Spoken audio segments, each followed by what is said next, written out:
And nobody connects with audiences better emotionally than musicians. Music is emotion. Right. Yeah. We see musicians used a lot with regards to sponsorships. You know, you have, Beyonce on the side of Pepsi cans, and, we have, 50 Cent with vitamin water, and, the examples go on and on and on and on. So what I want to ask you about really and talk about briefly is, why, musicians are so influential, and why corporations use, musicians as influencers and as sponsors of their products and services. Right. Well, one of the big keys for influence, something that's often overlooked, is the role of emotion. And if you want to persuade somebody of something, you can use all the facts and statistics you want. But the truth is, we make decisions heavily on the basis of emotion, how we feel. We may use data to support our emotions, but emotions comes first. And nobody connects with audiences better emotionally than musicians. Music is emotion. Right, yeah. And when you think of the dominant positive emotions that people feel, romance, so all the love songs and relationship songs. Rebellion, well, that's what rap and rock and roll were all about. That's, to capture that rebellious attitude. Right. Musicians were great at it. Redemption, coming from nothing and becoming a star. We love our rags to riches. I mean, I don't know how many times more they're going to remake A Star is Born, but they will continue to make it as long as that storyline resonates with people. There's even an element of revenge in some great songs, like, okay, you guys picked on me, and now look at me, I'm a star, or somebody getting back at their ex who broke up with them. So musicians have been perfect at conveying emotions even before there were lyrics. Classical music used to have these emotions in them. It's why people would gravitate to concert halls to be able to express themselves in ways that words would not succeed at doing. So brands look at this and they want to connect to their audiences emotionally. And bad advertising is where you just rattle off a list of features on your product. Nobody cares. Right. And Steve Jobs knew that. He loved music. Music fan first and foremost, above all. And he said, if I want to capture generations of computer buyers, I need to connect with them emotionally. Right. Conversely, you have Dell computers, which was all about, let's lower the price. Right. And that's great, but at a certain point, people don't want a lower price. They have enough money. They want something that means something to them. And so Steve Jobs said, I'm going to own music in the computer space, which he proceeded to do, hired U2 and their song Vertigo, which he made an exclusive on iTunes, and the rest is history. Right. I mean, Dell after that was not capable of launching an MP3 player. Right. Apple, which did not invent the MP3 player, owned the market because Steve Jobs clearly understood the role of music as influence. Now, something else that musicians do, and good influencers do, is they bring meaning to the products that they endorse. Right. You had talked in our discussion that we had about something called the meaning transfer model. So if you can bring that up as well. Yeah, there's a scholar named Grant McCracken. I just like saying his name, McCracken. So McCracken's meaning transfer model said that a good influencer isn't just somebody who speaks well and has a lot of followers.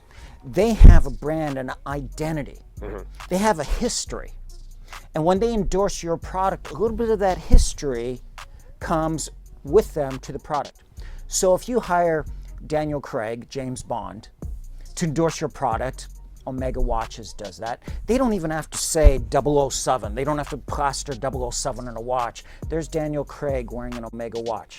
So he transfers, so being in a James Bond movie transferred the history of James Bond to Daniel Craig. Daniel Craig in turn transfers that meaning to Omega watches. So any guy who fancies himself as a quasi James Bond 007 kind of guy is like, well, I should get an Omega watch eventually, or something like it. Musicians who have developed a history, it's even the genre that you're in. If you're a blues musician, you carry on with you a huge history of the blues.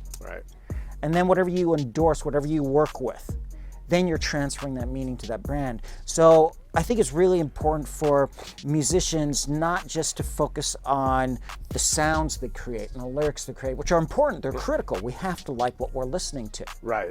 But if you want the endorsements, your brand has to represent something. What do you represent? Right, exactly.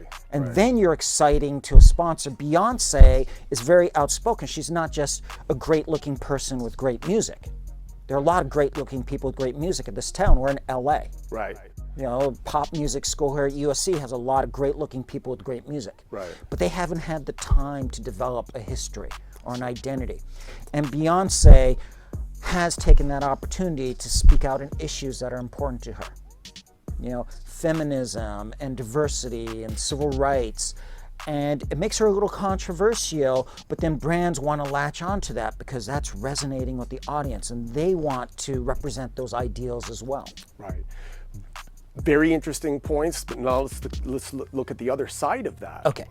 A company, corporation, you and I own this very big company. We get maybe this cool rapper, let's just say, for example, maybe to represent our brand, and then they get in trouble, right? So we have to be careful of that, I think, too, right? And we have to be cautious of, you know, potentially, is this person walking a slippery slope where they might, you know, where potentially something could happen? And what would we do at that point? So I'm asking kind of a double barrel question, you know, you know, essentially, how do we, you know, should we be cognizant of those things or consider those types of things? And then when they happen, what do we do? Do we cut them off? You know, what's the conflict sort of management that we do? So the first question is easier to answer than the second question. Right, exactly. Okay. First question is, should we be cognizant of it? Absolutely. Particularly these days where we have a lot of really important movements, like the Me Too movement, Black Lives Matter movements. And so things that people got away with in the past, you know, offensive lyrics toward women. Right. Lyrics that objectified women, treated them as sex objects, things to be used, discarded, won't fly these days. And no sponsor wants to be associated with that. Right. So, you know, back when I was in the music industry, we had a lot of those rap albums and rock albums that did not treat women well in their lyrics. And the videos were very objectifying. Won't fly today. So as brands, we need to be cognizant as, okay, what worked 10 years ago in 2009 is not flying in 2019. Right. And so, yes, we have to be cognizant of it. And that includes somebody's offline behavior too. Right? We will tolerate somebody who's a rebel and, you know, has a bad boy image. But as soon as they start getting abusive, particularly abusive toward defenseless people, then zero tolerance. Right. You know, we can't have that. Now, what do we do if we're a brand and we've associated ourselves with somebody like that? Well, I think the American public understands that mistakes happen. The thing is not to try to conceal it or point fingers. If you make a mistake as a brand, you say, we blew it. You know, Pepsi did a commercial recently with Kendall Jenner that didn't work out well. Right. You know, it offended a lot of people. So they pulled the commercial immediately, even though it cost them a lot of money. And they said, whoops, we're not going to do that again. Right. And that's fine. It's not. There wasn't a long-lasting Pepsi boycott. Pepsi's still around. Pepsi's still selling a lot of soft drinks. Acknowledge, apologize, but then change whatever you're doing so it's not repeated. Right. If you're a repeat offender, then your brand is in trouble. Right. If you apologize once and then your next celebrity that you pick does the same thing, they say, okay, you guys are kind of blind to what's happening out there. Right. Right. So I think it's going to happen, but the American public, we're a second chance culture. Right. We're willing to give everyone a second chance. I mean, we've seen musicians who have hit the bottom of the barrel, but now they're back on top again. Because we love, you know, American culture is weird. Sometimes they say we like to tear down our idols, but we like to see them recover. Yeah. Right?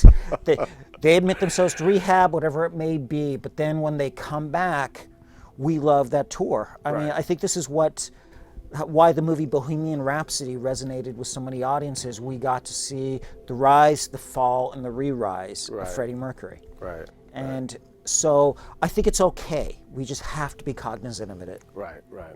Excellent stuff. Thank you very much. Sure enough. Hey everybody, if you like the videos that you just watched, please be sure to check out my books, Business Basics for Musicians and Music Marketing for the DIY Musician, available at Amazon.com, BobbyBorg.com, or any fine bookseller. Thanks again for watching, and peace.